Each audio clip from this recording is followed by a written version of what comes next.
Everybody, my name is Fredo from Study Life. So today we are reading science chapter number 15, air around us. मतलब हमारे चारों तरफ क्या है? Air, हवा. So now let's start our chapter. We have learned in chapter 9 that all living beings require air. हम लोगों ने 9 चैप्टर में पढ़ा था कि सभी लिविंग थिंग्स को जो सांस लेते हैं उन्हें एयर की जरूरत होती है सांस लेने में, ना वो सांस नहीं ले सकते एयर के बिना. But have you ever seen air? आपने हवा को लेकिन कभी देखा है? You might not have seen air. आपने हवा को कभी नहीं देखा होगा. But surely you must have felt it's presence in so many ways. लेकिन आपने हवा को फील किया होगा बहुत सारे तरीकों में. You notice it when the leaves of the trees rustle or the clothes hanging on a clothes line sway. आपने देखा होगा कि जो पेड़ों को जो पत्तियां है जब हवा बहुत तेजी से आती है तो वो एकदम हिलते रहते हैं, और जो क्लोथ्स जो कपड़े जब आप तार पे रखते हो तो फिर सूखने के लिए तो वो भी हिलते रहते हैं जब हवा बहुत तेज चलती है. Pages of an open book being fluttering when the fan is switched on. जो बुक का जो पेज है वो जब फैन जब ऑन होता है उससे जब हवा आती है तो वो आवाज करने लगते page. The moving air makes it possible for you to fly your kite. हम लोग अपनी काइट को एयर की वजह से ही उड़ा पाते हैं. Do you remember activity 3 in chapter 5 in which you separated sand and sawdust by winnowing? आपको ये याद है मतलब कि 5th चैप्टर में एक एक्टिविटी थी, 3 एक्टिविटी थी. उसमें क्या था कि उसमें आपने सैंड मतलब रेती और सॉडस्ट को गंदगी को आपने कैसे अलग किया था? विनोइंग की मदद से. अभी तो बताया गया विनोइंग कैसे करते हैं. Winnowing is more effective in moving air. Winnowing बहुत ज्यादा इफेक्ट होती है जब हवा जो होती है वो प्रेजेंट हो और वो बहुत तेज हवा रही हो तो वो बहुत इफेक्टिव होती है, मतलब बहुत ज्यादा अच्छे से दोनों चीजों को अलग कर देती है. You may have notice that during storms the wind blow at very high speed. आपने देखा होगा कि जब स्टॉर्म जो आता है, तूफान वगैरह, जब जो हवा होती है वो बहुत तेज स्पीड से ट्रेवल करती है. It may even uproot trees and blow off the rooftops. ये हमारे जो ट्रीज को है उसको उखाड़ भी सकती है और अपने जो रूफ टॉप है मतलब छत वगैरह उसको उड़ा ले जा सकती है, इतनी तेज हवा चलती है स्टॉर्म के टाइम पे. Have you ever played with a फिरकी? फिगर 15.1. आपने कभी फिरकी के साथ खेला है? Activity 1. Let us make a फिरकी of our own. अभी हम लोग खुद की फिरकी बनाते हैं. Following the instruction shown in figure 15.2. जो फिगर 15.2 दिया गया है उसमें जो भी इंस्ट्रक्शन वगैरह दिए गए वो सभी फॉलो करते हैं और अपनी फिरकी बनाते हैं. Hold the stick of the phirki and place it in different direction in an open area. आप क्या करो, जो फिरकी की जो स्टिक है आप उसे अलग अलग डायरेक्शन में रखो. एक को जैसे माना आपने फिरकी की स्टिक को इधर रख दिया, अब इधर दूसरे डायरेक्शन में पेपर लगा, इधर दूसरे डायरेक्शन, ऐसे पेपर लगाते जाओ. और जो जब आप फिरकी बना रहे हो तो फिर आप एकदम खुले एरिया में बनाना, ओपन एरिया में, क्या है हवा जो हो उधर प्रेजेंट हो. Move it a little back and fourth. आप उसे आप थोड़ा सा आगे पीछे करें, क्या है जो हवा है वो अच्छे से लगे उसमें फिरकी में और फिरकी रोटेट होने लग जाए. Observe what happens. देखो कि क्या होता है. डज द फिरकी रोटेट? फिरकी घूमती है. व्हाट मेक्स द फिरकी रोटेट? मूविंग है, इजंट इट. फिरकी को क्या रोटेट करता है, मतलब फिरकी कैसे रोटेट होती है, कैसे घूमती है? मूविंग एयर की वजह से, मतलब हवा की वजह से. हाँ. Have you seen a weathercock? आपने कभी weathercock देखा है? It shows the direction in which the air is moving at this place. ये जो weathercock है ये हमें दिखाता है कि मतलब ये जोन सी साइड से, जोन सी डायरेक्शन से हवा फ्लो हो रही है, जोन सी डायरेक्शन से हवा आ रही है, वो डायरेक्शन ये हमें दिखाता है weathercock. Now 15.1. Is air present everywhere? क्या जो हवा है वो हर जगह प्रेजेंट है? Close your fist. What do you have in it? आप क्या करो, आप फिस्ट मतलब मुट्ठी, आप क्या करो, आप अपने फिस्ट को, मुट्ठी को आप अपने बंद करो और फिर आप देखो मुट्ठी के अंदर कुछ है? नथिंग, कुछ नहीं होगा. Try the following activity to find out. आप ये एक्टिविटी जो अभी सेकंड एक्टिविटी दी गई है आप वो एक्टिविटी करो, फिर ये आप जान पाओगे कि एयर हमारे चारों तरफ है या नहीं. Activity 2. Take an empty bottle. आप क्या करो, आप एक खाली बॉटल लो. Is it really empty or does it have something is right. अभी इसमें पूछ रहा है कि जो खाली बॉटल है वो अभी भी पूरी खाली है, उसके अंदर कुछ है। Turn it upside down. आप क्या करो, आप उस बॉटल को टेढ़ा करो, उल्टा करो।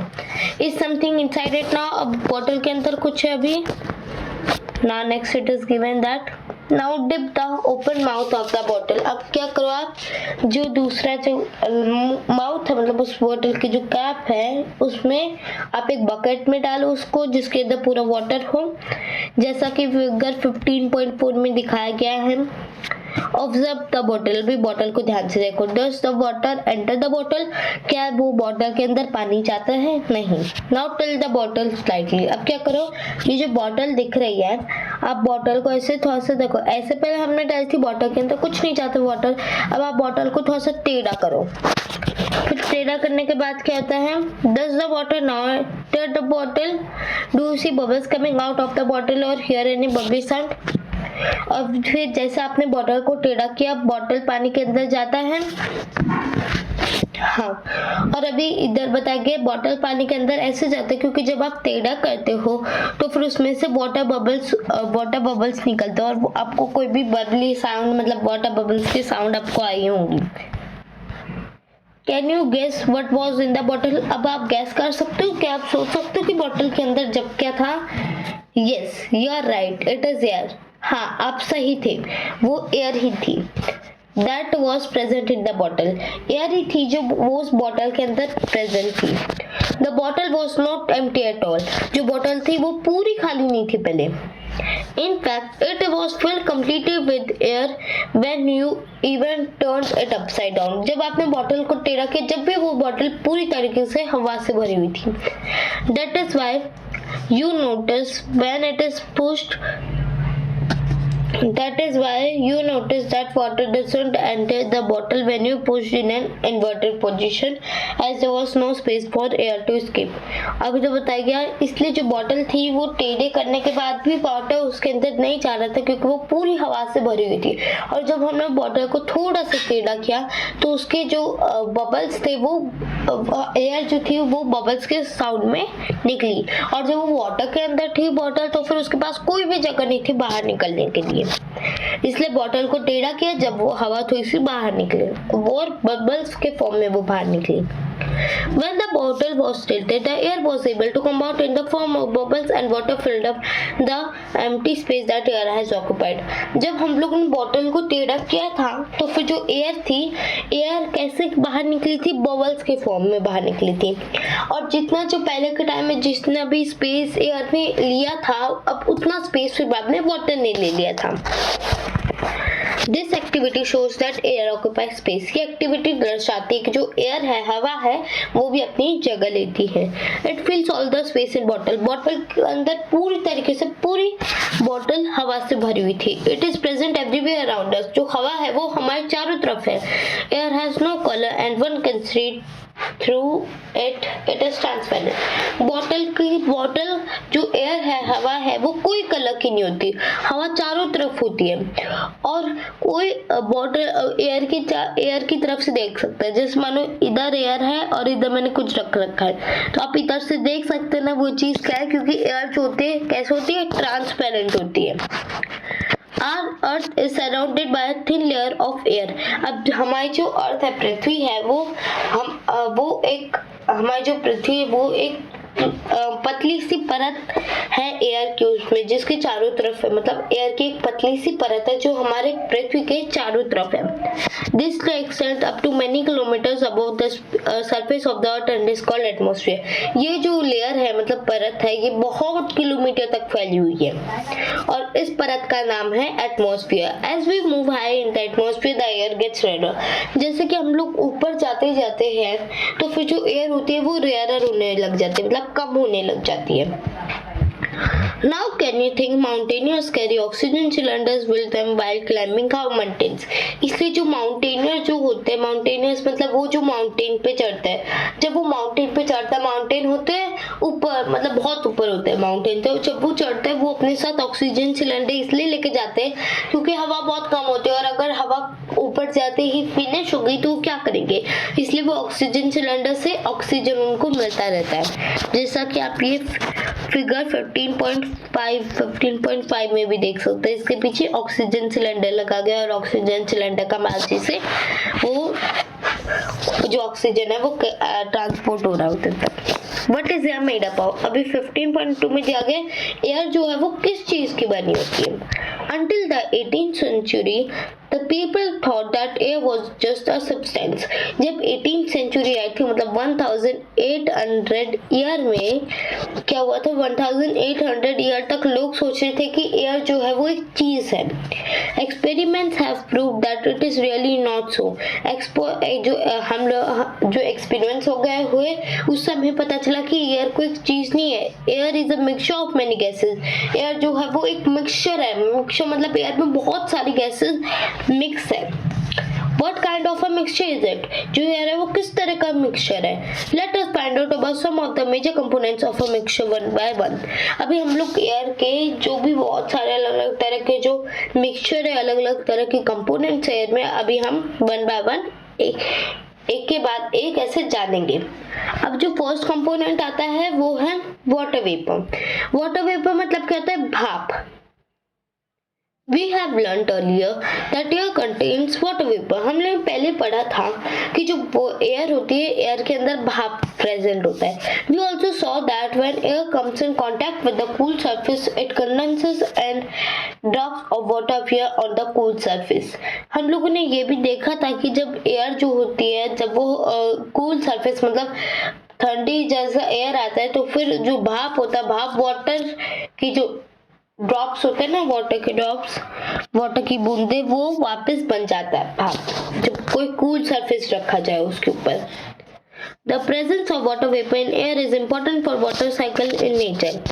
अब जो वाटर वेपर, एयर में वाटर वेपर होना, भाप होना बहुत इंपॉर्टेंट है। उसकी वजह से जो वाटर साइकिल होता है प्रकृति में, वो बहुत वाटर वेपर अपना बहुत इंपॉर्टेंट रोल निभाता है उसमें। वाटर साइकिल मतलब क्या होता है, जो कोई भी वाटर वगैरह, लेक वगैरह का, वेल वगैरह का, वो जो सन ले लेता है उस वाटर को, इवेपोरेट हो जाता है सन के पास। अब वो वाटर सन से वो क्लाउड में पहुंच जाता है और वो क्लाउड से वापस वो रेन के फॉर्म में आता है, हमें मिलता है ऑक्सीजन। अभी ऑक्सीजन बहुत एक इम्पॉर्टेंट गैस है जिससे हम लोग जीते। अगर ऑक्सीजन नहीं होती तो हम लोग कभी जिंदा नहीं रह पाते। Activity 3, in the presence of our teacher fix 2 small candles of the same length on a table. अभी तक क्या कहा गया है, इधर कहा गया है कि जो आपकी टीचर जब प्रेजेंट हो तो फिर आप क्या कीजिए, 2 स्मॉल कैंडल लीजिए और दोनों सेम लेंथ की होनी चाहिए कैंडल। अब क्या करें, आप उन दोनों कैंडल पे लाइट बोर्ड द कैंडल्स, उन दोनों कैंडल्स पे लाइट करो, मतलब उन दोनों कैंडल्स पे आग लगाओ, मतलब कह सकते हैं। Now next, cover one of the candle with an inverted terminal. अभी आप क्या करो, ये जो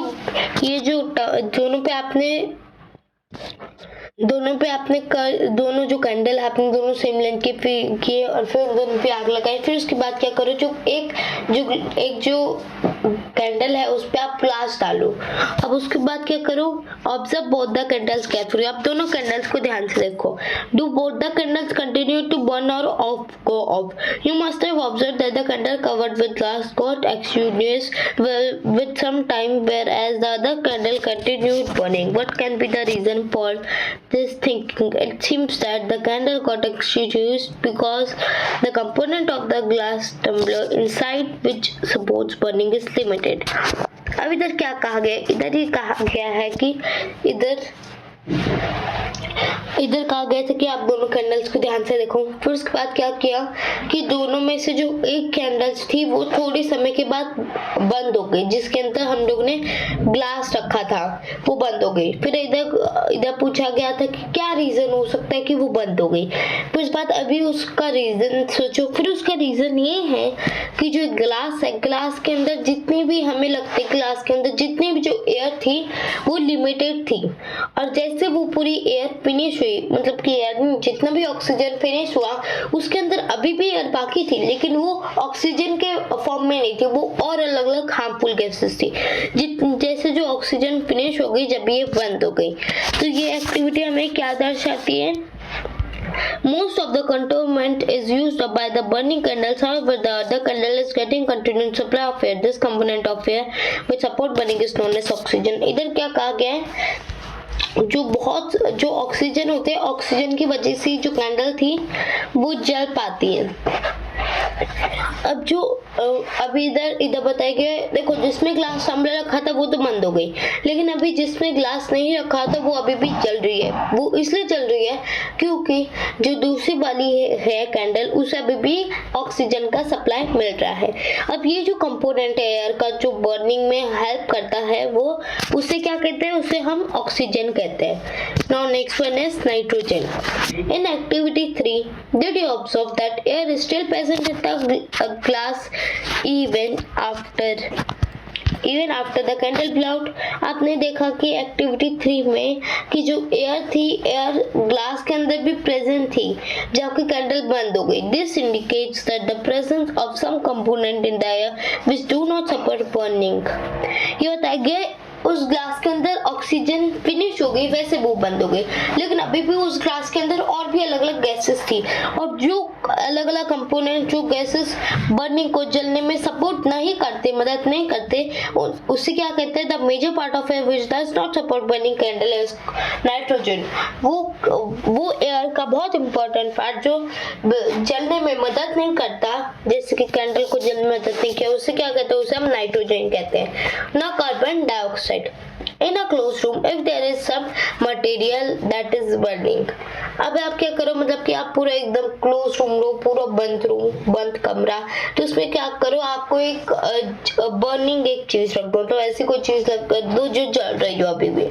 you may have felt suffocation, आपको सफोकेशन होगी। सफोकेशन मतलब क्या होता है, घुटन, आपको घुटन होगी। This is due to excess of carbon dioxide that may be accumulating in the room as burning continues. जब बर्निंग चल रही थी तो बर्निंग से कार्बन डाइऑक्साइड प्रोड्यूस हो रही थी, और उसमें अभी कार्बन ऑक्सीजन था लेकिन कार्बन डाइऑक्साइड इतनी ज्यादा हो गई थी, उसके वजह से आपको घुटन होने लगी। Carbon dioxide next up a small component of the air around us. Plants and animals consume oxygen for respiration and produce carbon dioxide. Plants and animals matter also consume oxygen on burning and produce mainly carbon dioxide and a few other gases. अब इधर क्या कहा गया है, इधर कहा गया है जो कार्बन डाइऑक्साइड होती है जब आग जल रही होती है अभी भी, तो फिर जो कार्बन डाइऑक्साइड होती है वो अपनी एक अलग तरह की एयर बना देता है जो बहुत हार्मफुल होती है हमारे लिए।